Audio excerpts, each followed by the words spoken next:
ॐ मूकं करोति वाचालं पङ्गुं लङ्घयते गिरिं यत्कृपातमहं वन्दे परिमानन्दमाधवम्। गुरुर्ब्रह्मा गुरुर्विष्णु गुरुर्देव महेश्वरा गुरु साक्षात् परं ब्रह्म तस्मै श्री गुरुवे नमः। सर्वे भवन्तु सुखिनः, सर्वे सन्तु निरामया, सर्वे भद्राणि पश्यन्तु मा कश्चित् दुःखभाग् भवेत्। कर्पूरगौरं करुणावतारं संसारसारं भुजगेन्द्रहारं सदा वसन्तं हृदयारविन्दे भवं भवानी सहितं नमामि। ओम शांति।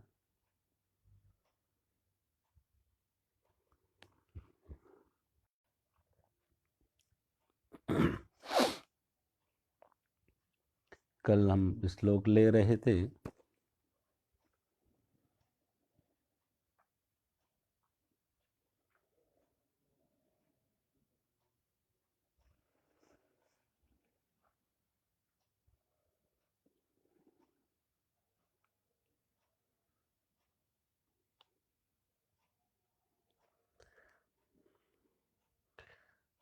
कल श्लोक नंबर हम 25 ले रहे थे। सक्ता कर्माणि अविद्वांसा तथा कुर्वन्ति भारत कुर्याद् विद्वान् तथा सक्तः चिकीर्षु लोक संग्रहम। भगवान कहते, हे भारत अर्जुन, कर्म में आसक्त हुए अज्ञानी जन जिस प्रकार कर्म करते हैं, आसक्ति रहित विद्वान भी लोक संग्रह करना चाहते हैं, उसी प्रकार कर्म करें।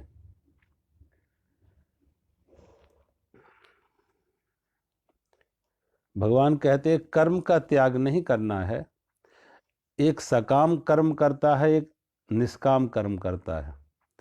अज्ञानी सकाम कर्म करता है, आसक्ति रख के कर्म करता है, और ज्ञानी आसक्ति का त्याग करके, आसक्ति मुक्त होके, अनासक्त होके कर्म करता है। लेकिन जो विहित कर्म है, कर्तव्य कर्म है, वो दोनों को ही करना है। देखो, समाज जिन्हें हम कहते हैं अधिकार, वो एक दूसरे के कर्तव्य हैं।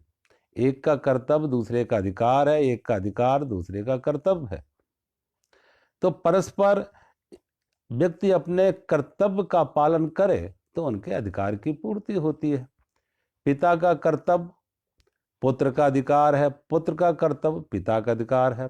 पत्नी का कर्तव्य पति का अधिकार है, पति का कर्तव्य पत्नी का अधिकार है। तो सारा समाज, राष्ट्र, परिवार इस परस्पर कर्तव्य की भावना से चलता है। तो भगवान कहते हैं जो शास्त्र विहित कर्तव्य है, कर्म है, शास्त्र विहित कर्म का अर्थ है कर्तव्य कर्म, जो हर व्यक्ति ने की जिम्मेदारी है कि हमें करना चाहिए। परिवार की व्यवस्था के लिए, परिवार की सुरक्षा के लिए, परिवार के पोषण के लिए, और समाज और राष्ट्र की व्यवस्था पोषण के लिए हमें जो कर्तव्य करना चाहिए। हाँ, एक आसक्ति रख के करता है, एक अनासक्ति से करता है। तो अब ये नहीं है कि अनासक्ति व्यक्ति ये कहे कि ये आसक्ति वाला कर्म कर रहा तो मैं तो अनासक्त हूं, मुझे तो कुछ चाहिए नहीं। एक तो इसलिए कर्म कर रहा, मुझे कुछ चाहिए, मुझे कुछ चाहिए इसलिए कर्म कर रहा, ठीक है, उसकी आसक्ति है, उसकी कोई मांग है, उसकी कोई चाह है, उसकी कोई कामना है।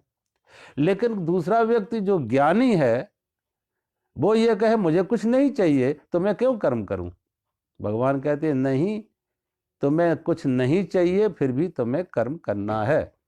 क्योंकि पहले भगवान कह चुके हैं, पहली बात तो ये है कि नहीं कश्चित क्षणमपि जातु तिष्ठन्त कर्म कृत। ये भगवान पहले कह चुके हैं कि कोई व्यक्ति बिना कर्म किए क्षण मात्र भी रह नहीं सकता।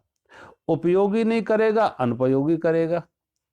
सेवा का नहीं करेगा, सताने का करेगा। सार्थक नहीं करेगा तो व्यर्थ करेगा।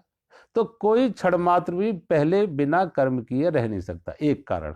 दूसरा कारण, अब आसक्त हो या अनासक्त हो, संसारी हो या सन्यासी हो, गृहस्थ हो या सन्यासी हो या अज्ञानी ज्ञानी, कोई भी हो, दोनों को भी अपने जीवन निर्वाह की जरूरतें पूरी करनी है। ज्ञानी को भी भोजन चाहिए, अज्ञानी को भी भोजन चाहिए, संसारी को भी भोजन चाहिए, सन्यासी को भी भोजन चाहिए। दोनों की जो जीवन की जरूरतें हैं, जो आवश्यकताएं हैं, वो कहाँ से पूरी होगी? अगर वो कहे कि मैं तो अनासक्त हूं, तो तुम्हें माना तुम अनासक्त हो, तुम्हारी कोई कामना नहीं है, कोई मांग नहीं है, लेकिन शरीर है और शरीर के साथ तादाद में, और शरीर को हम जिंदा रखना चाहते हैं। अगर शरीर को जीवित रखना चाहते हैं, शरीर को स्वस्थ रखना चाहते हैं, शरीर को सुरक्षित रखना चाहते हैं, तो उनके शरीर के निर्वाह की जो जरूरतें हैं, उनके प्रति हमारी कोई जिम्मेदारी है, हमारा कोई कर्तव्य भी है। तो भगवान ये कहते हैं, जैसे आसक्ति में पड़ा हुआ व्यक्ति सकाम कर्म करता है, ऐसे ही अनासक्त व्यक्ति को भी कर्म करना चाहिए। आसक्ति, अनासक्ति, कामना युक्त कर्म और कामना मुक्त कर्म, लेकिन कामना का त्याग नहीं करना, आसक्ति का त्याग करना है। कामना मुक्त होकर कर्म, जो जैसे एक कामना युक्त होकर कर्म कर रहा है, तो दूसरा ज्ञानी कैसे करेगा? कामना मुक्त होकर। बस ये फर्क है, ज्ञानी कामना मुक्त होकर कर्म करता है और अज्ञानी कामना से युक्त होकर कर्म करता है। अज्ञानी सकाम कर्म करेगा, कामना रख के किसी कामना की पूर्ति के लिए कर्म करेगा, और जो ज्ञानी है वो कामना मुक्त होकर निष्काम कर्म करेगा, सेवा के भाव से, परोपकार के भाव से, लोक कल्याण के भाव से कर्म करेगा। तो भगवान कहते हैं कर्म का त्याग किसी अवस्था में नहीं है, कर्म तो करना है। अब भगवान अगले श्लोक में यही बात कह रहे हैं कि जो आसक्ति में पड़े हुए हैं, न बुद्धि भेदम जनयेद, न बुद्धि भेदम जनयेत अज्ञानाम कर्म संगिनाम जोसेत सर्व कर्वाणि विद्वान युक्ता समाचरन। भगवान कहते हैं परमात्मा में युक्त, परमात्मा में स्थित, परमात्मा से युक्त ज्ञानी, ज्ञानी पुरुष विद्वान, परमात्मा से युक्त ज्ञानी शास्त्र विहित कर्म में आसक्ति वाले अज्ञानियों को बुद्धि में भ्रम, कर्मों में अश्रद्धा उत्पन्न ना करें। अब जो ज्ञानी हैं, परमात्मा में से युक्त हैं, योगी हैं, विद्वान हैं, उन ज्ञानियों को क्या चाहिए कि जो अज्ञानी ना, कर्म संगी नाम अज्ञानाम, कर्म संगी नाम अज्ञानाम, जो अज्ञानी हैं लेकिन वो भी शास्त्र विहित कर्म करते हैं, सकाम कर्म करते हैं, तो उनकी बुद्धि में बुद्धि भेदम न जनयेत, बुद्धि में भ्रम उत्पन्न ना करें, अश्रद्धा उत्पन्न ना करें। क्योंकि शास्त्र विहित कर्म, समस्त कर्म भली बात करता हुआ भी उनसे पहले ही करवावें, स्वयं भी। भगवान कहते हैं कि जो ज्ञानी हैं वो शास्त्र विहित कर्म कर रहे हैं, शास्त्र विहित कर्म कर रहे हैं, लेकिन कैसे कर रहे हैं ज्ञानी? कामना मुक्त होके। और जब वो कामना मुक्त होते हैं तो वो परमात्मा से युक्त हो जाते, वो युक्त हैं, परमात्मा से जुड़े हुए हैं, योगी हैं। योगी का अर्थ है, युक्त से ही योगी बना है कि वो परमात्मा से जुड़े हुए हैं। अब जो परमात्मा से जुड़े हैं तो संसार की कोई कामना नहीं है, क्योंकि जो कामना कैसे आती है कि सुख संसार में है, तृप्ति संसार में है, संतोष संसार में है। अब संसार में सुख है, संसार में तृप्ति है, संसार में संतोष है, तो संसार की तरफ दौड़ है उनकी। तो वो क्या है? वो स्वयं से अयुक्त हैं और संसार से युक्त है, संसार से जुड़े हुए और अपने से, अपने स्वभाव से, अपनी आत्मा से अयुक्त है। तो भगवान कहते हैं जो युक्त है, ज्ञानी, जो अपनी आत्मा से जुड़े हुए हैं। अब जो आत्मा से जुड़ा है उसकी कोई कामना नहीं है, क्योंकि कामना है होती है संसार की, कर्म होते हैं संसार को। भाई कामना से, कामना किसकी करोगे? कामना अच्छे बिस्तर की हो सकती है, अच्छी नींद की कामना नहीं होती है। अच्छा कामना से अच्छा बिस्तर तो मिलेगा, लेकिन अच्छी नींद नहीं। अगर नींद की भी कामना की तो नींद नहीं आएगी। नींद तो तभी आती है जो कामना का त्याग कर दिया, निष्काम हो गए। हाँ, अच्छे और कामना के लिए और नींद के लिए कुछ करना नहीं है। बिस्तर के लिए कामना भी चाहिए, बिस्तर के लिए कर्म भी चाहिए कि कैसे अच्छा बिस्तर मिले। लेकिन नींद के लिए ना कामना चाहिए ना कर्म चाहिए। तो जो युक्त है, योगी है, अब उसका सुख, उसकी तृप्ति अपने आत्मा से है, अंतर्मुखी है, तो उसमें कोई कामना नहीं है। अब जो कामना नहीं है लेकिन कर्म कर रहा है, और कर्म करना चाहिए, कर्म कर भी रहा है क्योंकि वो अनासक्त होकर कर्म कर रहा है, कामना मुक्त निष्काम कर्म कर रहा। निष्काम कर्म किया तभी तो युक्त हुआ, तभी तो स्वयं से जुड़ा। क्योंकि कामना बहिर्मुखी करती और कामना से मुक्त हुआ तो अंतर्मुखी हुआ, अंदर से जुड़ा, युक्त हुआ, आत्म तृप्ता हुआ, आत्म संतुष्टा हुआ। कब? जब आत्मा से जुड़ा। अब वो ऐसा व्यक्ति कर्म कर रहा है, लेकिन दूसरा व्यक्ति जो अज्ञानी है और वो अयुक्त है, आत्मा से जुड़ा हुआ नहीं है, वो सकाम कर्म कर रहा है, वो कामना रख के कोई काम कर रहा है। तो भगवान ये कह रहे हैं कि अगर वो शास्त्र विहित कर्म कर रहा है तो पहली बात तो ज्ञानी भी शास्त्र विहित कर्म करे। कर्म का त्याग नहीं करना है, कामना का त्याग करना है, आसक्ति का त्याग करना है।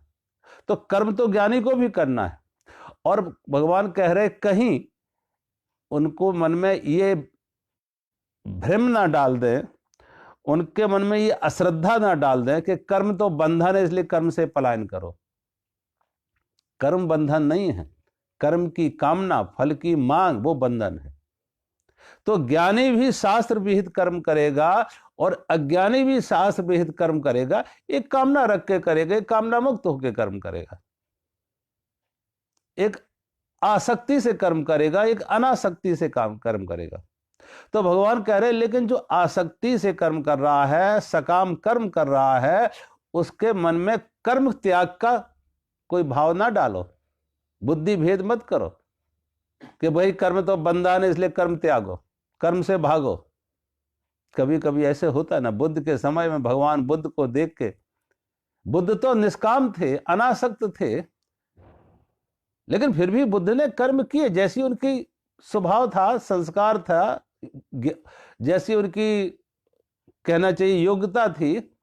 ज्ञानी थे तो ज्ञान का प्रचार प्रसार किया, क्योंकि समाज में क्षत्रिय का काम है न्याय की स्थापना, अन्याय को मिटाए। ज्ञानी, जिसे हम ज्ञानी कहते हैं, वो अज्ञान को मिटाए। क्षत्रिय अन्याय को मिटाए, ब्राह्मण संत ज्ञानी अज्ञान को मिटाए, वैश्य अभाव को मिटाए। तो जो ज्ञानी पुरुष हैं वो भी ज्ञान का आदान प्रदान कर रहे हैं, लोगों को ज्ञान दे रहे हैं, ज्ञान से सेवा कर रहे हैं।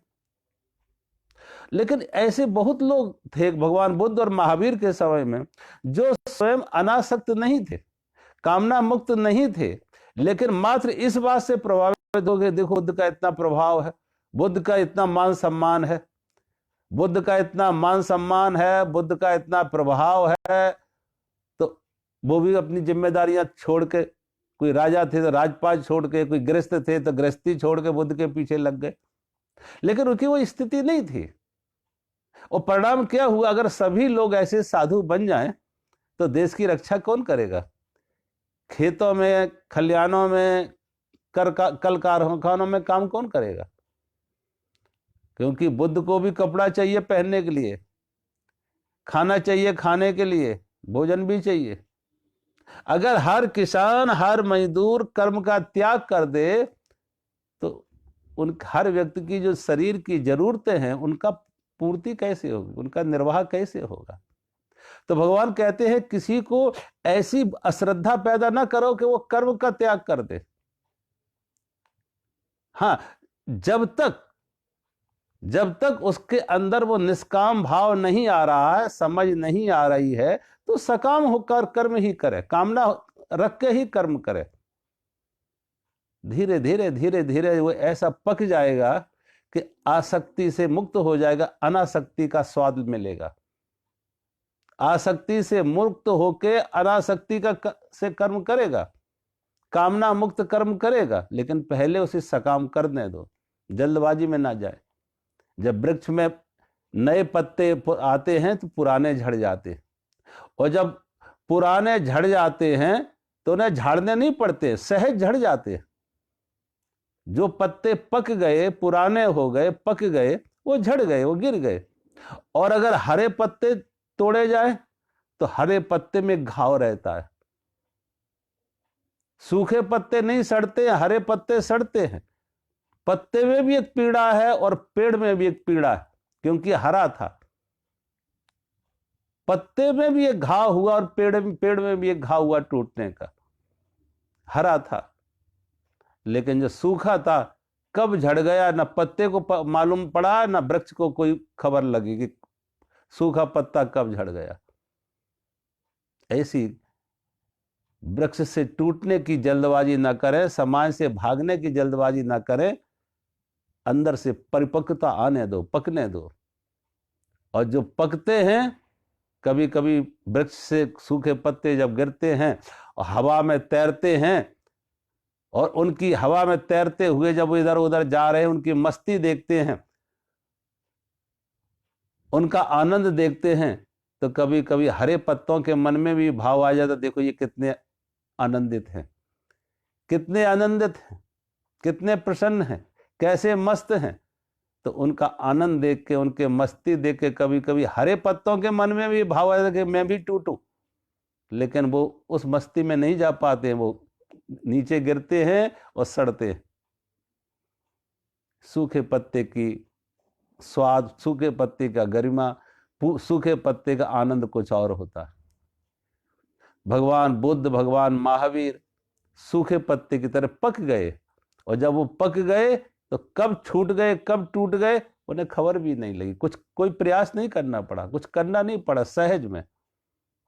तो कभी कभी ऐसे लोग, ऐसे संत जनों के, ज्ञानियों की बात सुन के उनको कर्मों में अश्रद्धा हो जाती है और कर्तव्य कर्मों से पलायन करते हैं।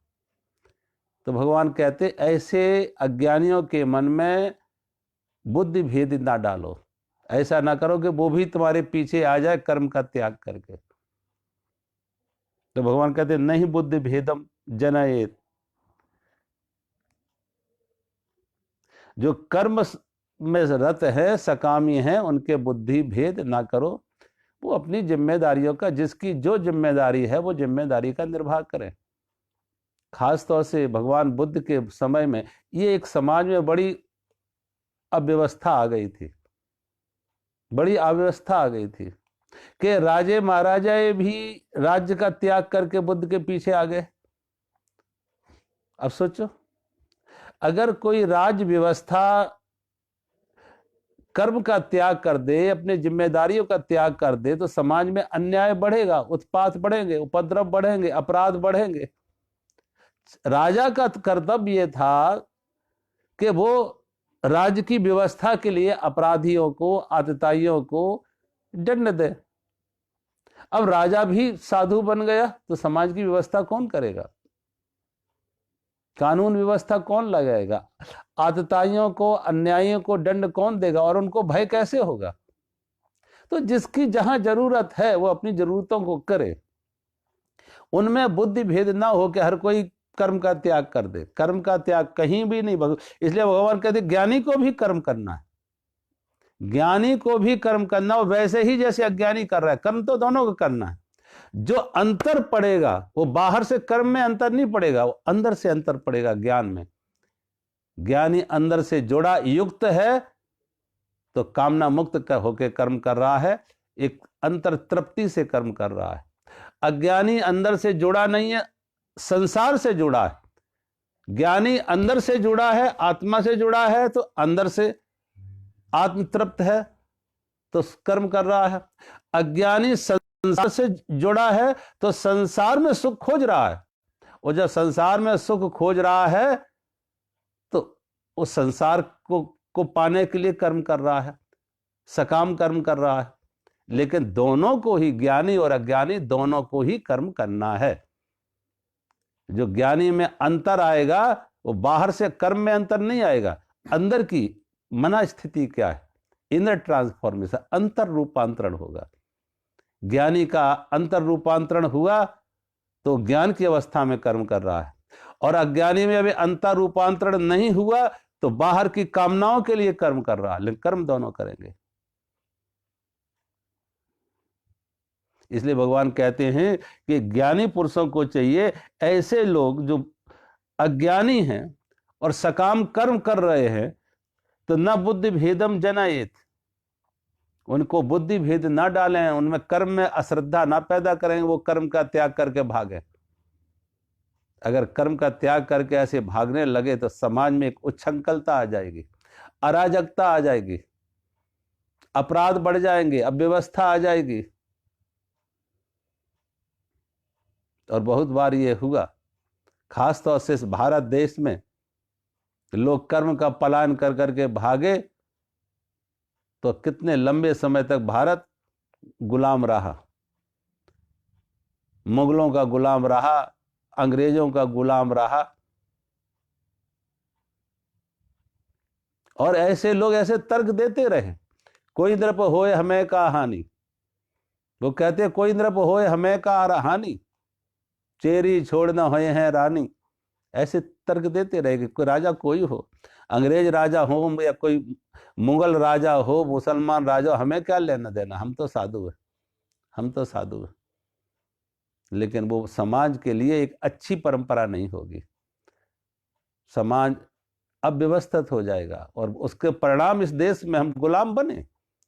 भारत देश को जो कभी सोने की चिड़िया था, इसे लूटा गया, अंग्रेजों ने लूटा, मुगलों ने लूटा, बाहर के आक्रामक, बाहर के आतंकी आक्रामक इस देश को बार बार आके लूटते रहे, और हमने कर्म से अपनी उदासीनता दिखाई।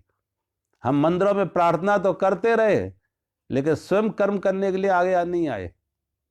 भगवान हमारी रक्षा करेंगे,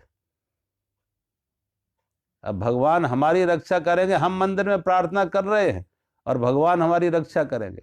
परिणाम क्या हुआ, वो मंदिर भी तोड़े गए और समाज में भी हिंसा, लूटपाट, उपद्रव हुए।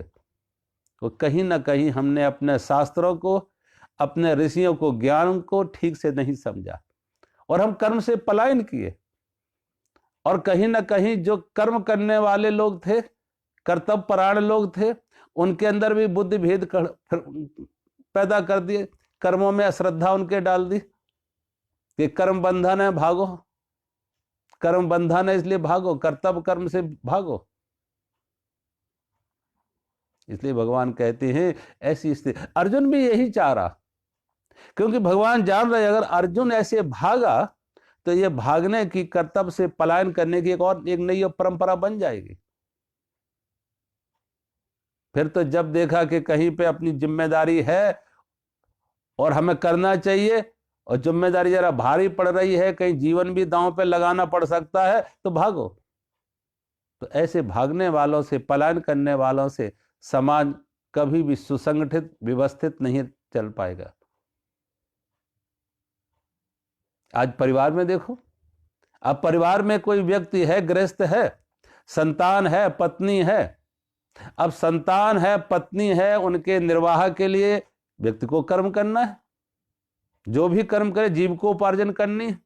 अब वो देखो, ये जीविका उपार्जन जरा मेहनत का काम है, तो साधु बनना सरल है, साधु बन जाओ। और कर्तव्य, तुमने संतान को जन्म दिया, विवाह किया, संतान को जन्म दिया, तुम्हारी कर्तव्य है, तुम्हारी कोई जिम्मेदारी है। लेकिन देखा, जिम्मेदारी से पलायन करने के लिए कर्तव्य को मुसीबत समझना, भार समझना, बोझ समझना और कर्म का त्याग करके भागे कि साधु बन जाओ, धन भी मिलेगा और मान भी मिलेगा। तुम तो भाग के, तुम तो अपना पेट पाल लोगे, लेकिन तुमने जो संतान, पत्नी, उनका क्या होगा? उनका निर्वाह कैसे होगा? और ऐसे किसान भी भागे, मजदूर भी भागे, हर व्यक्ति ऐसे भागे, देश की रक्षा करने वाला सैनिक सीमाओं से भागे कि साधु बनो, विरक्त बनो, कर्म का त्याग करो, तो समाज में एक उच्छृंखलता आ जाएगी, अव्यवस्था आ जाएगी, न न्याय भी नहीं रहेगा और अन्याय ही अन्याय बनेगा, शोषण होगा, दमन होगा, लूटपाट होगी, हिंसा होगी। तो भगवान कहते किसी भी व्यक्ति को, ज्ञानी हो या अज्ञानी, कर्म दोनों को करना है। और ज्ञानी ज्ञान की बात कहे, ज्ञानी ज्ञान की बात कहे, उसे कोशिश, हमारी कर्म का त्याग करने की कोशिश, हमारी कोशिश हो अंदर से जुड़ने की, छोड़ने की बात ना हो, त्यागने की बात ना हो, जुड़ने की बात हो कि अंदर से जुड़े कैसे, अपनी आत्मा से जुड़े कैसे, अपनी आत्मा को हम समझें कैसे कि कर्म के हमसे नहीं हो रहे, कर्म संसार में हो रहे, शरीर से हो रहे, मन से हो रहे, बुद्धि से हो रहे, इंद्रियों से हो रहे, आत्मा से कोई कर्म नहीं हो रहा। तो कर्म करते हुए भी आत्मा तो अकर्ता है, कर्म करते हुए भी आत्मा तो अकर्ता है, आत्मा तो अभोक्ता है। आंख ने रूप देखा, जीभ ने स्वाद लिया, कान ने शब्द सुना, नासिका ने सुगंध ग्रहण की, हाथ पैरों से शरीर के बाहर के कर्म हुए, लेकिन ये गुणा गुणेषु वर्तन्ते। भगवान कहते हैं इसमें आत्मा का कहीं संलग्न, आत्मा अलिप्त है, आत्मा अभोक्ता है, आत्मा अलिप्त है, आत्मा से नहीं हो रहा है। और सारी सृष्टि ऐसे चल रही। इसलिए भगवान कहते हैं कि जो ज्ञानी हैं उनको बुद्धि भेद ना पैदा करें, कि वो अज्ञानियों के मन में बुद्धि भेद करें और वो अपने कर्मों से पलायन करें और खुद भी कर्म करें, उनको भी कर्म करने की प्रेरणा दें। अगले श्लोक में भगवान कह रहे हैं,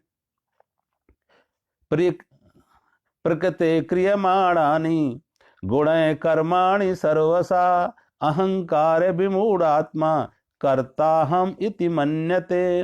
भगवान कहते हैं, हो या अर्जुन, संपूर्ण कर्म सब प्रकार से प्रकृति के गुणों द्वारा किए जाते हैं, तो भी जिनका अंतःकरण अहंकार से मोहित हो रहा है, जिनका अंतःकरण अहंकार से मोहित हो रहा है, ऐसा अज्ञानी मैं करता हूं ऐसा मानता है। प्रकृति किया कर्म, संपूर्ण कर्म प्रकृति के गुणों से हो रहे।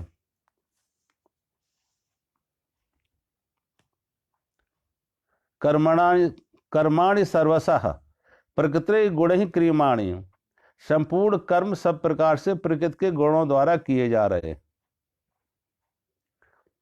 अब प्रकृति के गुण क्या हैं? देखो, प्रकृति में सत रज तम 3 गुण, फिर हमारा मन बुद्धि अहंकार, पंच ज्ञानेन्द्रिय, पंच कर्मेंद्रिय, पंच विषय और पंच महाभूत, छित जल जपावक गगन समीरा, पंच महाभूत। अब इनके संयोग से सारे कर्म हो रहे। आंख में देखने की शक्ति हमने पैदा नहीं की, आंख में देखने की शक्ति प्रकृति की दी हुई है।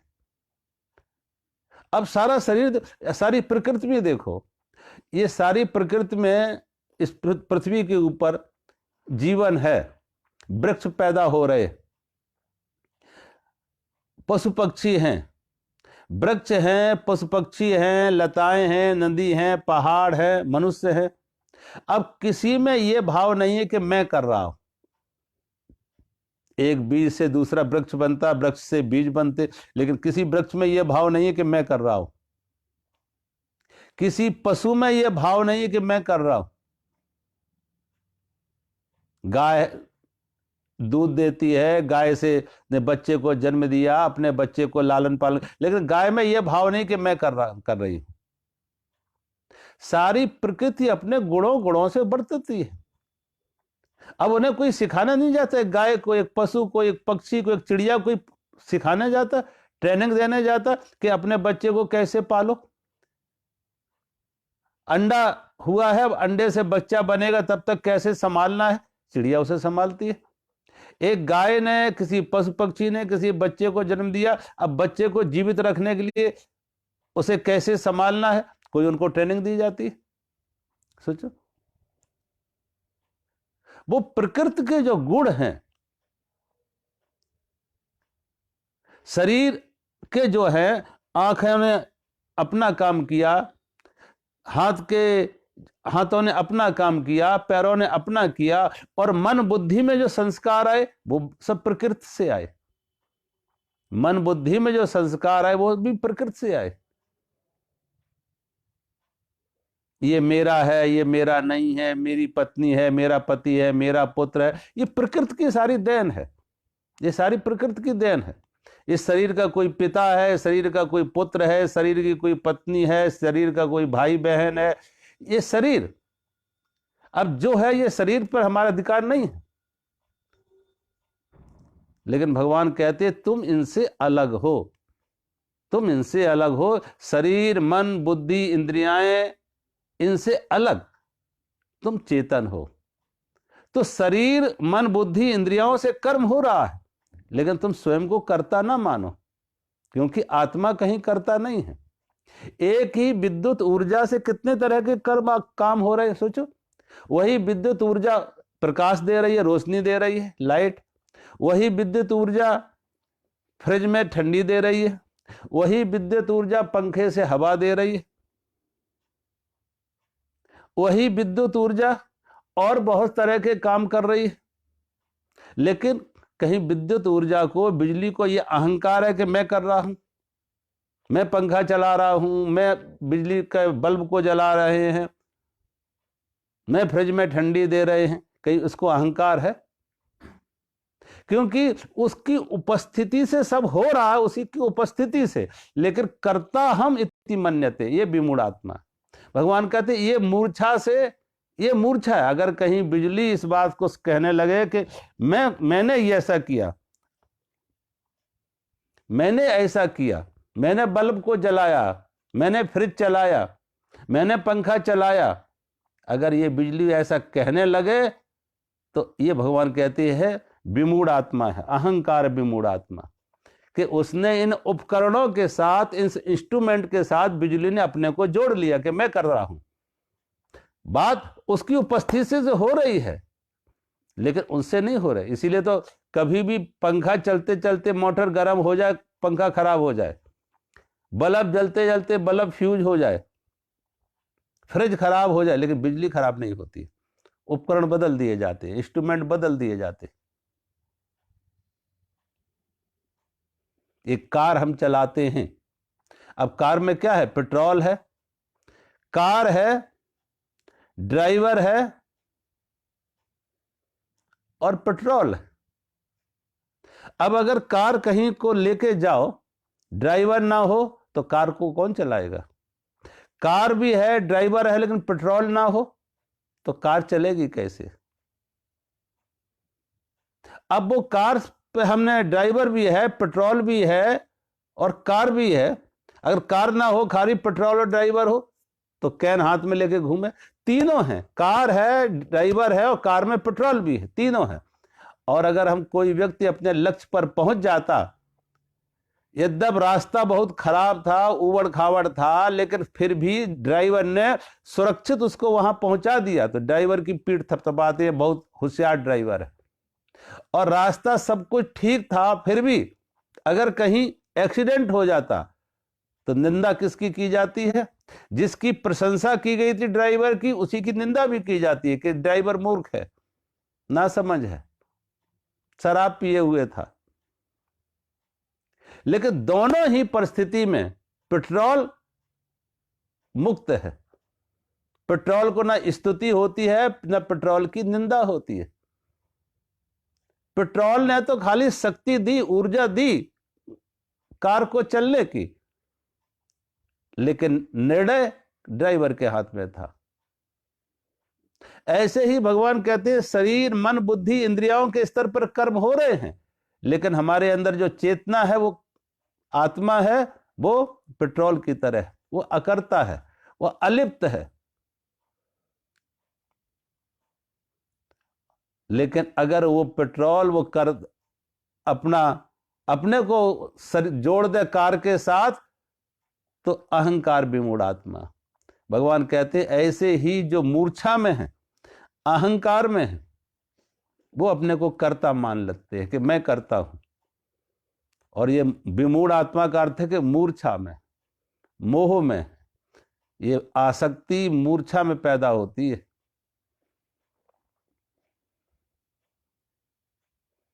जब स्वप्न में हम होते हैं तो स्वप्न को सत्य मानते हैं, और स्वप्न को सत्य मान के सुखी दुखी होते हैं। स्वप्न को सत्य मान लेते हैं तो सुखी दुखी होते हैं। कुछ पाया तो सुखी, कुछ खोया तो दुखी। किसी का जन्म तो सुखी, किसी की मौत तो दुखी। जब आंख खुली तो ना कोई सुख है ना कोई दुख है, ना कुछ खोना ना कुछ पाना। आंख खुली तो स्वप्न को भी नींद चाहिए, मूर्छा चाहिए, बेहोशी चाहिए। जैसे स्वप्न में मूर्छा में हमने सुखी और दुखी हुए, ऐसी ये जागृत में भी एक मूर्छा है। अभी ऐसा नहीं कि मूर्छा मुक्त हो गए, अभी भी जागे नहीं है। ऐसा ना माने कि हम तो अब जाग गए, अभी भी नहीं जागे, अभी भी मूर्छा में, अभी भी बेहोशी में। वो एक तरह की वो मूर्छा थी, सोते हुए और स्वप्न देख रहे थे। अब ये दूसरे तरह की मूर्छा है, ये मोह है, ये मेरा, ये मेरा, ये मेरा, ये मेरा, ये मेरा पति, ये मेरी पत्नी, ये मेरा पुत्र, ये मेरा घर, ये मेरा मकान, ये मेरी संपत्ति, ये मेरे, ये मेरे, ये मेरे। कोई मेरे हैं? कोई मेरे हैं? और शरीर से संबंध हो रहे, लेकिन आत्मा संबंधों से मुक्त है।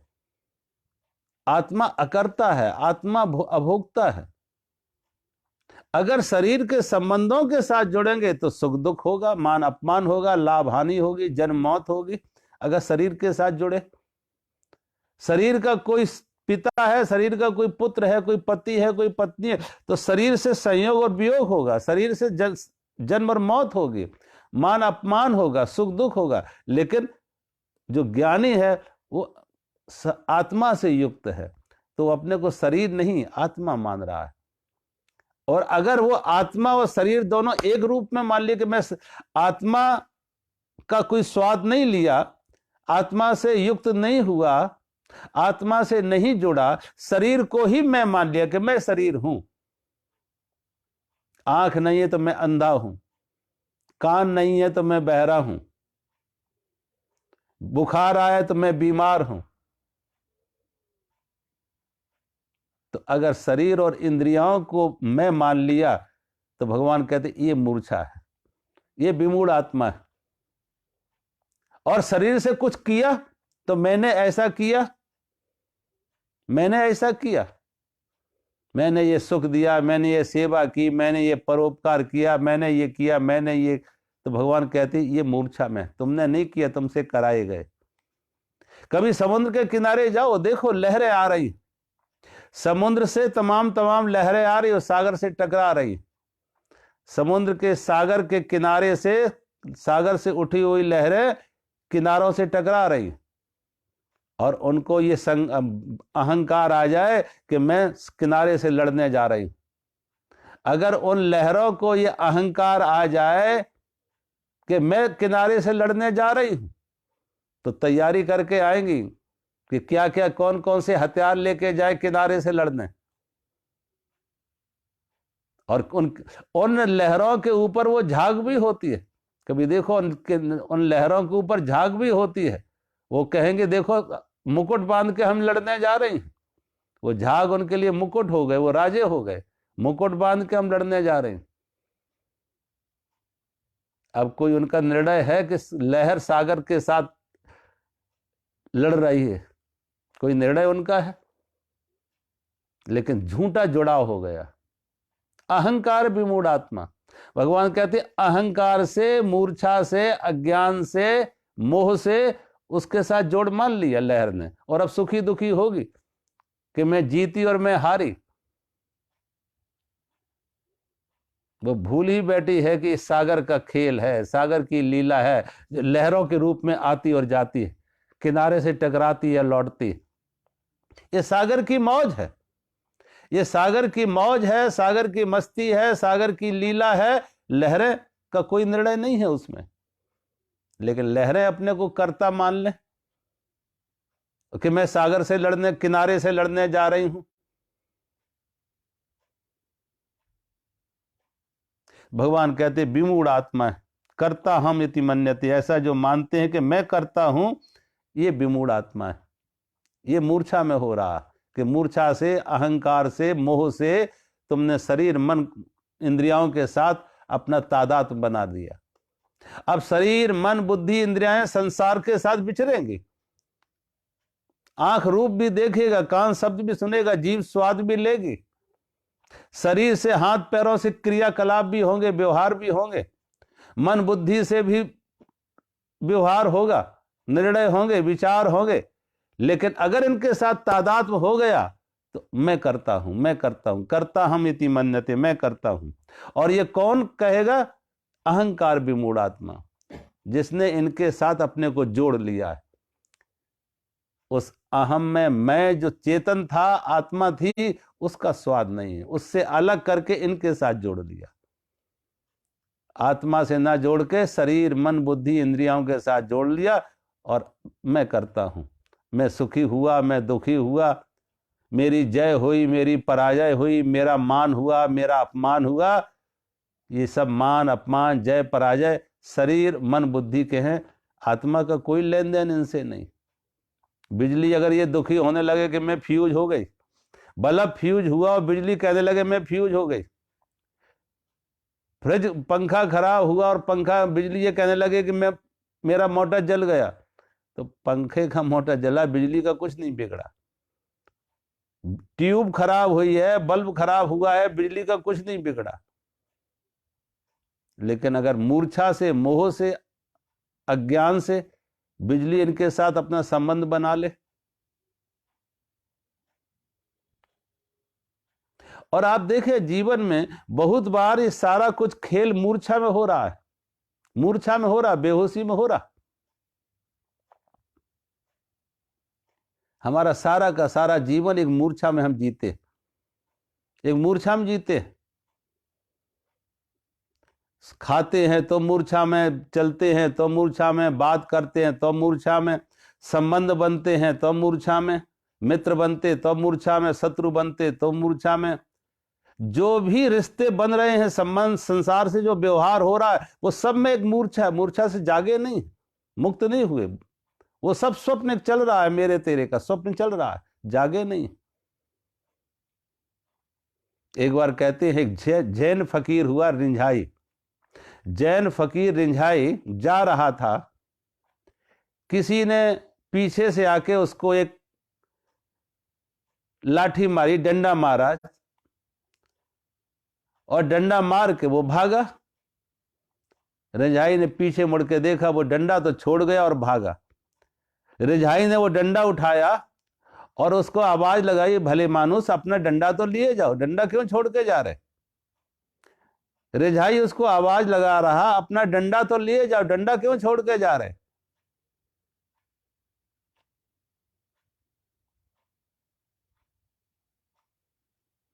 एक किसान वहां काम कर रहा था, किसान ने उससे कहा रिंझाई से, तुम कैसे पागल आदमी हो, उसने तुम्हें डंडा मारा और तुम उसके डंडे की फिक्र कर रहे हो कि डंडा तो लिए जाओ, तुम कैसे पागल आदमी हो? तुमने उसे गाली नहीं दी, तुमने उसे कुछ कहा नहीं, लड़ाई नहीं की, उससे झगड़ा नहीं की, तुम ये चिंता कर रहे कि भाई अपना डंडा तो लिए जाओ, कैसे पागल आदमी हो? तो रिंझाई ने एक बात कही। रिंझाई ने कहा, एक बार मैं आ रहा था तो एक पेड़ के नीचे सोया हुआ था, लेटा हुआ था, एक पेड़ के नीचे लेटा हुआ था, तो पेड़ से एक डाल टूटी और मेरे ऊपर गिर गई। पेड़ से एक डाल टूट के मेरे ऊपर गिर गई, तो मैंने देखा जब मेरे ऊपर गिर गई, मैंने पेड़ को, वो डाल को अपने से अलग कर दिया, दूर कर दिया। थोड़ी चोट लगी थी, मुझे चोट लगी उस डाल से, लेकिन मैंने उस पेड़ को गाली नहीं दी, मैंने उस पेड़ से लड़ाई नहीं की, ना पेड़ को हमने गाली दी, ना पेड़ से मैंने लड़ाई की, ना पेड़ पर मैंने क्रोध किया, वो डाल हमने अपने से अलग कर दी। तो अगर मैंने उस पेड़ को गाली नहीं दी, पेड़ से लड़ाई नहीं की, तो इस आदमी से लड़ाई क्यों करूं? जैसे पेड़ से डाल गिरी थी, ऐसे ही इस व्यक्ति के हाथ से डंडा गिरा। पेड़ भी मूर्छा में है, ये भी मूर्छा में है, ये भी बेहोशी में है, इसे भी होश नहीं है ये क्या कर रहा है। कहीं इसके अंदर क्रोध इतना भर गया है, बैर इतना भर गया है, द्वेष इतना भर गया है कि द्वेष का, क्रोध का, वैर का कारण से ये ऐसा व्यवहार कर रहा है। और रिझाई ने कहा, सोचो कभी कोई आदमी शराब पी ले और शराब पी के वो गाली दे, शराब पी के किसी को डंडा मार दे, कोई अपराध करे, तो कोर्ट कचहरी भी उसे माफ कर देते कि दोष इसका नहीं, शराब पिए हुए था। कानून से भी उसको माफी मिल जाती कि शराब पिए हुए था। व्यक्ति भी लड़ाई नहीं करेगा, वो ये गाली दे रहा है इससे हम लड़ाई करें क्योंकि ये शराब पिए हुए। तो जैसे व्यक्ति ने बाहर से शराब पी और बेहोश हो गया, ऐसे ही आदमी कभी कभी अंदर से भी शराब पैदा होती। एक शराब बाहर से आई, एक क्रोध में, जब क्रोध की अवस्था आती है तो हमारी एड्रिनल ग्लैंड्स जो है, एड्रिनल ग्रंथियां हैं, वो एक तरह का अंदर से ऐसा रस प्रकट करती, पैदा करती है जो बेहोशी लाते हैं, जो मूर्छा लाते हैं। अब क्रोध में इसके अंदर जगा तो इसके अंदर ही एक शराब पैदा हो गई। एक आदमी ने बाहर से शराब पी, क्रोध ने एक अंदर शराब पैदा कर दी, और वो भी उसी मूर्छा में है जैसे दूसरा आदमी नशे में है, ये भी नशा में है, ये भी मूर्छा में, इसे भी होश नहीं है क्या कर रहा। तो रिझाई ने कहा कि जैसे हम अगर पेड़ को माफ कर सकते हैं, पेड़ को गाली नहीं निकालेंगे, पेड़ को माफ कर सकते हैं, इस व्यक्ति को क्यों नहीं। जैसे पेड़ से डाल गिरी थी, ऐसे इस व्यक्ति के हाथ से डंडा गिर गया मेरे ऊपर। ये बात अलग है वो मेरे ऊपर गिर गया, पेड़ से भी थोड़ी चोट लगी थी, इससे भी थोड़ी चोट लगी। अगर पेड़ को माफ कर सकते, इसको क्यों नहीं। दूसरी बात, रिझाई ने कहा कि एक बार मैं नाव चला रहा था, तो मेरी नाव के साथ एक खाली नाव आके टकरा जाती। मेरी नाव के साथ हवा के बेग में, हवा के जोर में एक नाव बह के आके मेरे नाव के साथ टकरा जाती। तो मेरे नाव का जो मल्लाह था, उस मल्लाह ने उस नाव को अलग किया और अपनी नाव आगे ले गया। उस नाव को अलग करके अपनी नाव आगे ले गया। वो नाव से, उसने नाव को गाली नहीं दी, नाव से कोई झगड़ा नहीं किया। दूसरी बार मैं जब था उसी नाव में बैठा, तो फिर एक नाव आके इसकी नाव से टकरा गई, एक नाव फिर आके इसकी नाव से टकरा गई। तो उस नाव पर जो आदमी बैठा था, चला रहा था, उस पर ये गालियां निकालने लगा, उससे लड़ाई करने लगा। तो रिझाई कहती, मैंने आदमी को पूछा कि पिछली बार भी एक नाव टकराई थी, तब तुमने गाली नहीं निकाली थी, झगड़ा नहीं किया था। तो उसने कहा उस नाव पे कोई था ही नहीं, झगड़ा किससे करते। उस नाव पे कोई था नहीं, झगड़ा किससे करते, गाली किसे निकालते। अब इस नाव पर तो ये आदमी है, उस पर कोई नहीं था, तो किस पे गाली निकाले। अब इस पर है तो इस पर हम क्रोध करेंगे, गाली निकालेंगे। रिझाई ने कहा, अगर तुम एक नाव को माफ कर सकते हो तो आदमी को क्यों नहीं माफ कर सकते। अगर नाव को माफ कर सकते हो, नाव टकरा जाए और गाली नहीं निकालोगे, ऐसे ही जैसे नाव मूर्छा में, ऐसे ही आदमी भी मूर्छा में। अगर नाव के प्रति तुम नर्म दिल हो, नाव को माफ कर सकते हो, क्षमा कर सकते हो, तो आदमी को क्यों नहीं क्षमा कर सकते। आप देखें, कोई बहुत फर्क नहीं है, मूर्छा में कोई फर्क नहीं है। ऐसे ही हमारे ये सारे संबंध मूर्छा में बनते हैं, मूर्छा में हम भोगते हैं और मूर्छा में ही भागते हैं, मूर्छा में ही भोगते भी हैं। मेरा मेरा मेरा मेरा करके मूर्छा में भोग रहे हैं और मूर्छा में ही हम भाग रहे हैं। कभी मित्र माना था तो उनके साथ हैं, और कभी शत्रु माने, संबंध बदल जाते। संबंध बदलने में कितना समय लगता है। हवा जैसा रुख, जो पूरब चलती थी वो पश्चिम चलने लगी, ऐसी संबंध बदल जाते। जो मित्र शत्रु बन जाते, शत्रु मित्र बन जाते। तो भगवान कहते अहंकार विमूढ़ आत्मा, जो अहंकार है वो उनके साथ जुड़ जाते और करता हम इति मन्यते, मैं करता हूं, मैंने ऐसा किया। लेकिन उन्हें नहीं मालूम गोड़ा गोड़े वर्तनते, इंद्रियां इंद्र के विषयों के संपर्क में आती हैं, वो निर्णय कोई हमारे हाथ में नहीं, सारी सृष्टि में हो रहा है।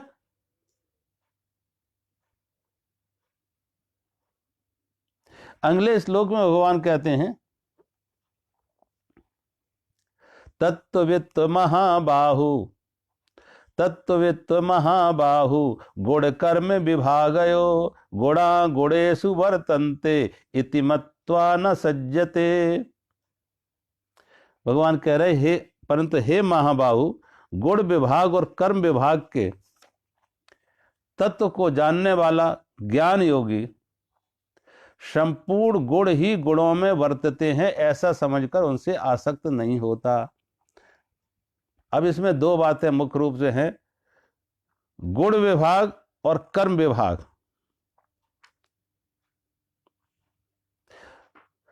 गुण विभाग क्या है?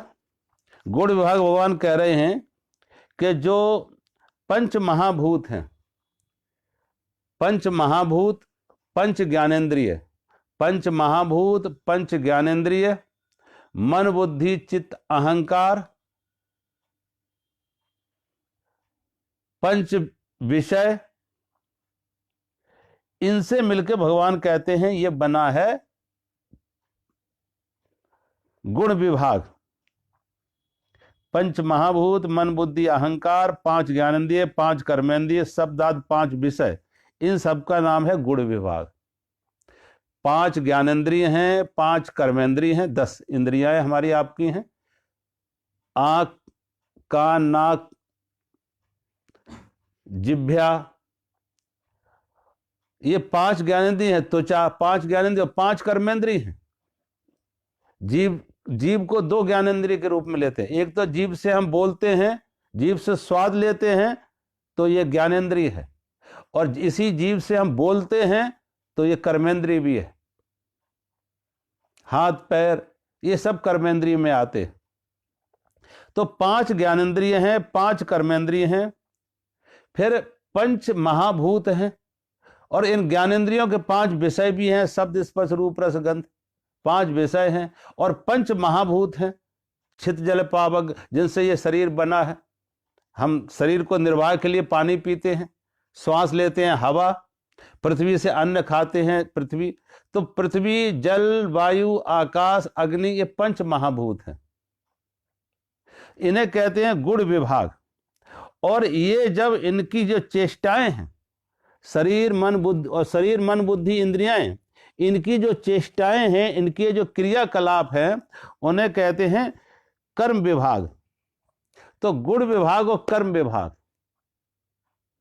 और भगवान कहते हैं गुणा गुणेषु वर्तन्ते, ये गुण गुणों में वर्तते हैं। अब देखो, सृष्टि में आदमी संतान को जन्म दिया, लेकिन आदमी कहता है मैंने संतान को जन्म दिया, मैंने संतान को जन्म दिया। क्या यह निर्णय था? लेकिन यह अहंकार कभी देखो किसी पशु पक्षी में नहीं है। कभी गाय नहीं कहेगा, कोई बैल नहीं कहेगा, कोई पशु पक्षी नहीं कभी कहेंगे कि मैंने तुम्हें जन्म दिया। तुमने जन्म नहीं दिया, तुमसे जन्म दिलाया गया। प्रकृति का, कुदरत का एक जो कहना चाहिए एक बायोलॉजिकल फोर्स था, एक प्रकृति का एक जैविक धक्का था, उसने तुम्हें मजबूर किया संतान को जन्म देने के लिए, संतान को जन्म देने के लिए। अगर ये धक्का ना होता अंदर से, तो शायद सृष्टि कब की खत्म हो गई होती। लेकिन ये किसी को, उनको अहंकार नहीं है।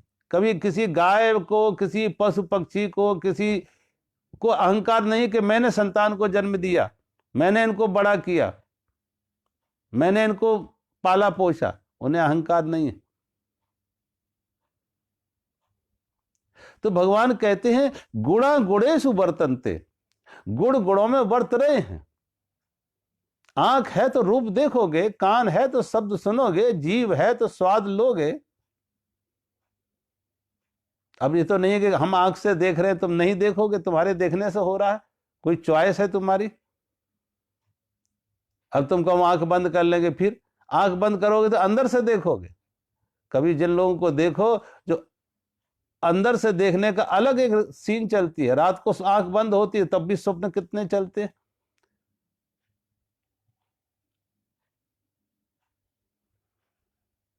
तो गुणा गुणेश वर्तमान, ये प्रकृति प्रकृति के साथ वर्त रही है, लेकिन इनसे आत्मा अलग है। आत्मा अकर्ता है, आत्मा अभोक्ता है, गुण गुणों में वर्त रहे हैं, और गुण गुणों में वर्त रहे हैं। तो हम करता नहीं है, वो तो अपने हो रहे हैं। मैं ऐसा करता नहीं हूं। भगवान कहते जो आदमी ऐसा समझ लेता है वो उस मुक्त हो जाता, मूर्छा से मुक्त हो जाता, वो जाग जाता। गुणा गुणेषु वर्तन्ते, जो इसको तत्व से जान लेता कि गुणा गुण तत्व से जान लेता, वो संपूर्ण गुणों में ही गुण वर्त रहे समझकर उनसे आसक्त नहीं होता। आसक्ति हम रोक सकते हैं तो कर्म नहीं रोक सकते, आसक्ति रोक सकते हैं। आंख रूप देखेगा लेकिन आंख निर्णय नहीं, आंख रूप तो देखेगा लेकिन निर्णय ये करना ये सुंदर है ये कुरूप है, ये रोक सकते हो। ये निर्णय हमारा है, ये निर्णय हम रोक सकते हैं। ये सुंदर है ये कुरूप है, ये सुखद है ये दुखद है, ये प्रिय है ये अप्रिय है, ये स्वाद है ये बेस्वाद है, ये निर्णय हम करते हैं। तो उनके साथ वर्तेंगे, लेकिन और फिर अगर ये निर्णय मन कर रहा है, बुद्धि कर रहा है, सुख दुख का, अच्छे बुरे का, प्रिय अप्रिय का, अपने पराये का, लेकिन फिर भी उसके पीछे भी जो आत्मा है वो अकर्ता है, वो अलिप्त है। तो जो आत्म चेतना के साथ जुड़े हैं, आत्मयुक्ता है, उन्हें भगवान कहते हैं युक्त, जो आत्मयुक्त है, अपने से जुड़े हुए, वो गुणा गुणेषु वर्तन्ते, शरीर शरीर से विषयों के साथ बरत रहा है, लेकिन मैं उनके साथ करता नहीं हूं। अपने को ऐसे भगवान कहते हैं वो अलग मानता है, अपने अपने गुणों में बरतते हैं। जिसका जो गुण है वो, कितनी बार एक कहानी आती है कि वो कोई साधु नदी में स्नान कर रहा था। एक साधु नदी में स्नान कर रहा था तो एक भिक्षु पानी में डूबने जा रहा था, छटपटा रहा था, पानी में, नदी में बह रहा था, छटपटा रहा था, मरने जैसा था। साधु को दया आई उसकी छटपटाहट देख के। साधु ने हाथ से उस भिक्षु को उठाया कि हम इसे किनारे करूं, बाहर निकाल दूं।